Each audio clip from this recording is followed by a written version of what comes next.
Imagine walking home from school, just a normal day, when suddenly you're stopped by the police. You're confused, maybe a little scared, but you try to stay calm. This is exactly what happened to Tyrone, a 16-year-old black teenager, as he walked through his own neighborhood. But what happened next will leave you speechless. Just as the situation heats up, a black SUV pulls up, and out steps a man, Tyrone's father. But here's the twist.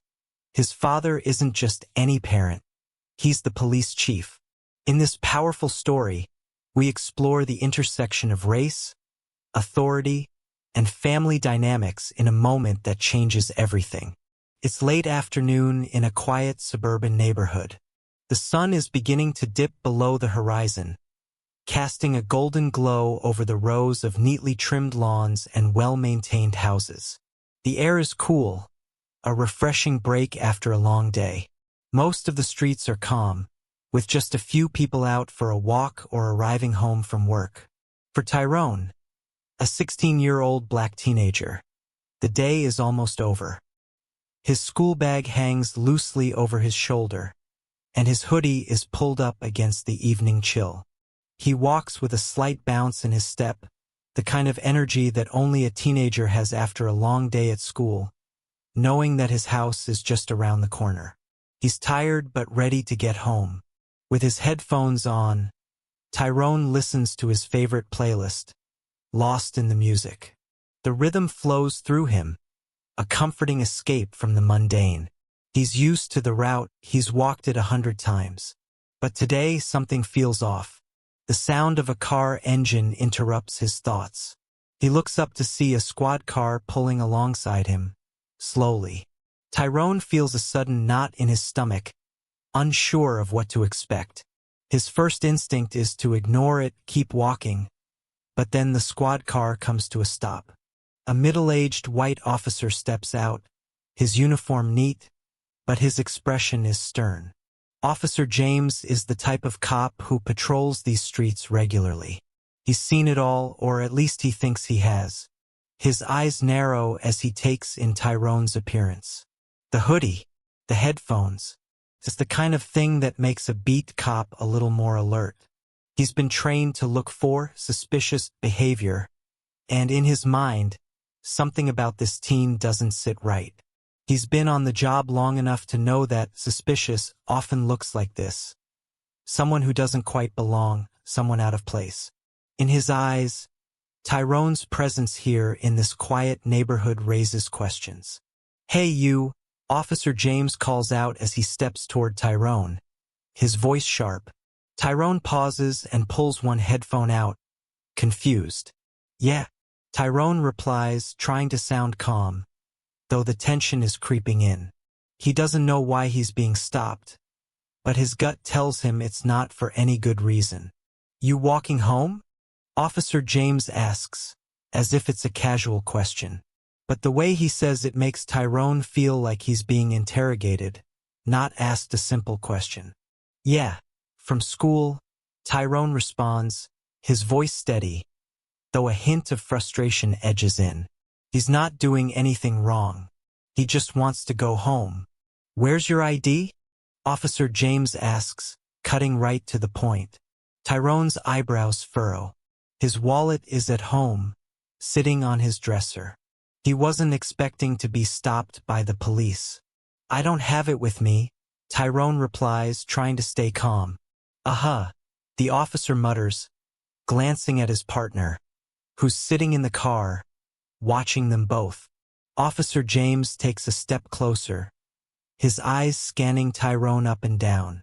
There's an uncomfortable silence, the tension between them thickening. "Mind if I ask why you're in this neighborhood?" Officer James asks, his voice sharper now, as if questioning Tyrone's right to even be walking here. Tyrone's confusion begins to turn into frustration. "I live here. I'm just walking home. I'm not doing anything wrong." Officer James doesn't seem convinced. "Well, I've got to make sure you're not up to anything suspicious. You understand?" Tyrone doesn't know what to say. He's tried to explain himself, but it feels like it's not enough. His heart is racing now, the unfairness of the situation hitting him hard. He feels trapped, caught in a situation he didn't ask for, with a cop who's already made up his mind about him. "I'm just trying to go home," Tyrone repeats, his voice a little firmer now, trying to hold on to his patience. But Officer James isn't done. He stands there, blocking Tyrone's way, staring at him as if looking for a reason to make things harder. The air grows heavier with every passing second. Officer James doesn't back off. He steps closer, his eyes narrowing further as he stares at Tyrone, as if he's searching for something in the teenager's face. The discomfort on Tyrone's face is palpable. He can feel the officer's judgment, the assumption that something isn't right, that he's up to no good. "So where are you coming from?" Officer James asks, his voice low and probing, like he's trying to break Tyrone's composure. "I told you already. I'm coming from school," Tyrone responds, his voice steady, though there's an edge of irritation creeping in. "I live a few blocks away." The officer doesn't seem to hear the calmness in Tyrone's tone. Instead, he presses further, the question coming out more like an accusation. "Why are you in this part of the neighborhood? You live around here?" Officer James asks, his eyes scanning the street as if trying to catch Tyrone in a lie. The area they're in is known for being predominantly white, and Tyrone's presence here, to Officer James, seems out of place. Tyrone's frustration starts to bubble over. He's been polite, calm, and respectful, but now he feels like a suspect, like he's being singled out just because of the color of his skin. He takes a deep breath, trying to keep his voice steady, but his heart races in his chest. "I live here, I told you," Tyrone repeats, his patience wearing thin. "I'm not doing anything wrong. I just want to go home." Officer James doesn't back down. He crosses his arms, his eyes still fixed on Tyrone, as if daring him to say something that could justify his suspicion. "Well, I need to see some ID, he demands, his voice sharp. "You got it on you?" Tyrone's stomach sinks. His wallet is at home. He didn't think he'd need it. He's always been taught to keep his cool in situations like this. But the more he tries to explain himself, the more it feels like the officers aren't listening. They've already made up their minds. "I don't have it with me," Tyrone says, trying to keep his voice even. "I left it at home. I'm just trying to walk home." At this, Officer James' eyes narrow. He exchanges a look with his partner, who's still in the car, watching the scene unfold. The unspoken signal is clear. The officers are beginning to feel more suspicious. Tyrone can see it in their eyes. This is no longer just a check-in with a kid walking home. Now it's something more. They're treating him like a threat, even though he's done nothing wrong. "You know, that's not good enough," Officer James mutters. He motions for his partner to get out of the car. "We'll need to pat you down." Tyrone's heart begins to race. His palms are sweating. He doesn't feel like he has a choice, but inside, something is telling him that this isn't right. His mind flashes to the countless stories he's heard about innocent black people being treated unfairly by police. He's tried to stay calm, but now the situation feels different. The officers are no longer questioning him. They're treating him like a criminal. "Wait, why are you doing this?" Tyrone asks, his voice trembling slightly. "I'm not breaking any laws. Why are you doing this to me?" The officer doesn't answer. Instead, he begins to reach for Tyrone's arms, starting to pat him down. The touch feels rough, invasive. Tyrone tries to keep still, but the humiliation washes over him in waves. He feels exposed, powerless. His thoughts race. This is the moment when everything could go wrong. What if someone doesn't believe him? What if this escalates? Just as the situation seems to be spiraling, Tyrone hears the sound of tires screeching on the asphalt. A black SUV pulls up quickly, its engine roaring as it comes to a stop. Tyrone's heart skips a beat as the doors swing open.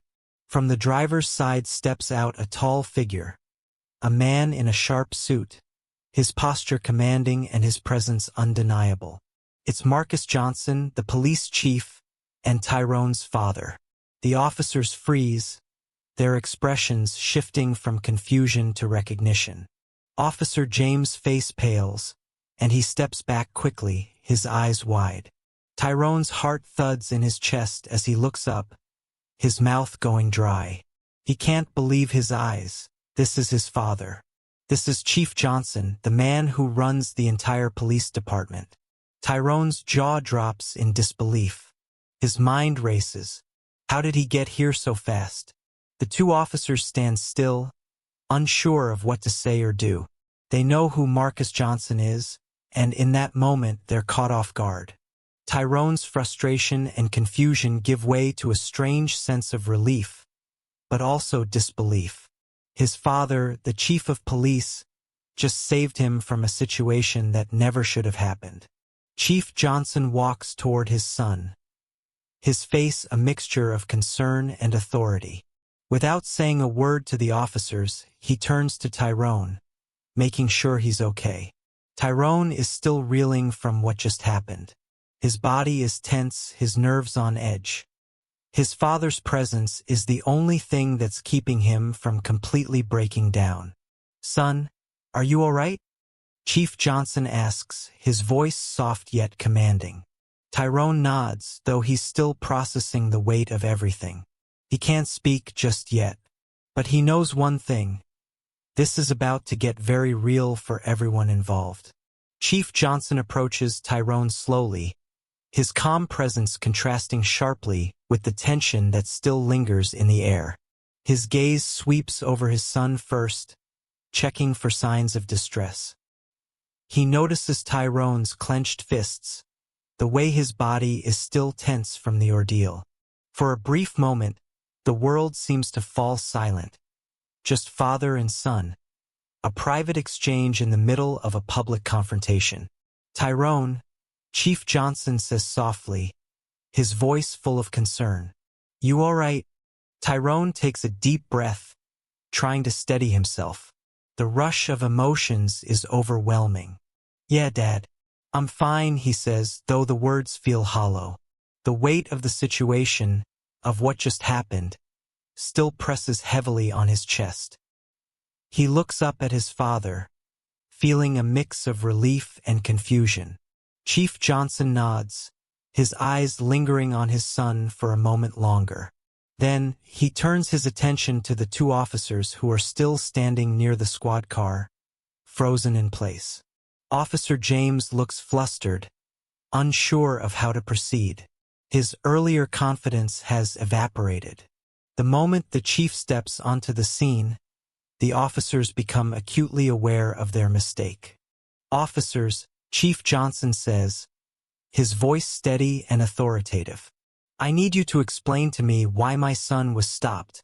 I need you to explain why you've been questioning him, patting him down, and treating him like a criminal when he was simply walking home from school." Officer James opens his mouth, but the words don't come out at first.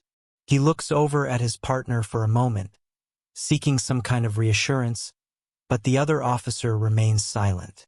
Officer James clears his throat, trying to recover from the shock of the situation. He knows he's in deep now. We were just doing our job, Chief," Officer James stammers. "We thought what?" Chief Johnson interrupts, his voice firm but controlled. "What exactly gave you the impression that my son was doing something wrong? He was walking home in his own neighborhood. How is that suspicious?" Officer James stumbles over his words again, realizing the gravity of the situation. He glances down at his boots, unable to meet the chief's gaze. We saw him and thought he might be in the wrong area, sir. We just looked what?" Chief Johnson asks, his tone sharp now. "What about his appearance made him suspicious to you?" The silence that follows is deafening. Officer James finally mumbles an apology, but it's clear that the officers have no valid reason for their actions. The chief's gaze remains unwavering, and his presence is a force to be reckoned with. Chief Johnson takes a step forward, his posture commanding yet calm. "This is not acceptable," he says, his voice steady but laced with authority. "Not for my son, and not for anyone. You have a duty to serve and protect, not to harass or intimidate people for walking down the street." He pauses, letting the weight of his words sink in. "We will have a conversation later, and it will be a long one. A conversation about proper procedure, respect for citizens, and how we uphold the law, not just enforce it." Officer James nods sheepishly, his face flushed with embarrassment. He knows this isn't over. He knows the consequences of his actions are just beginning. Chief Johnson turns back to Tyrone, his face softening. He walks over to his son and places a reassuring hand on his shoulder. "I'm sorry you had to go through that, son," he says, his voice gentle but firm. "I want you to know that what just happened, doesn't reflect your value. It doesn't define who you are. You are not the way they treated you out here. You're better than that, and I will always have your back." Tyrone's eyes well up with emotion. He nods, his throat tight, unable to fully articulate how much his father's words mean in that moment. "I know, Dad. I know," he says, his voice breaking slightly. Chief Johnson gives him a small smile, squeezing his shoulder before letting go. "You're a good kid, Tyrone, and nothing, not anyone or anything, will ever change that." He looks over at the officers one last time, his eyes hardening. "This is your last warning. Do better." As Chief Johnson walks away, leading Tyrone back toward their car, the tension finally starts to dissipate. The officers remain silent, still processing what just transpired. For them, the reality is starting to settle in. The police chief's son has just shown them the undeniable consequences of racial profiling. The video cuts back to Tyrone and Chief Johnson walking side by side toward the SUV. The camera lingers on their faces, capturing the quiet strength in their bond. In the background, the squad car remains still, a symbol of the power dynamics that were challenged today. As the video fades to black, the key message is clear. This moment wasn't just about a father protecting his son. It was about accountability, respect, and the hope for a future where every person, regardless of race, is treated with dignity. Respect, understanding, and accountability. Together, we can create change. What do you think of this story? Have you ever experienced or witnessed something like this? Let us know in the comments below. We'd love to hear your thoughts. It's important that we continue to reflect on issues like racial profiling and police accountability to foster understanding and change. If you enjoyed this video, be sure to like, subscribe, and hit the notification bell for more impactful stories. Thank you for watching, and remember, your voice matters in shaping a better tomorrow. Thanks for watching, and until next time.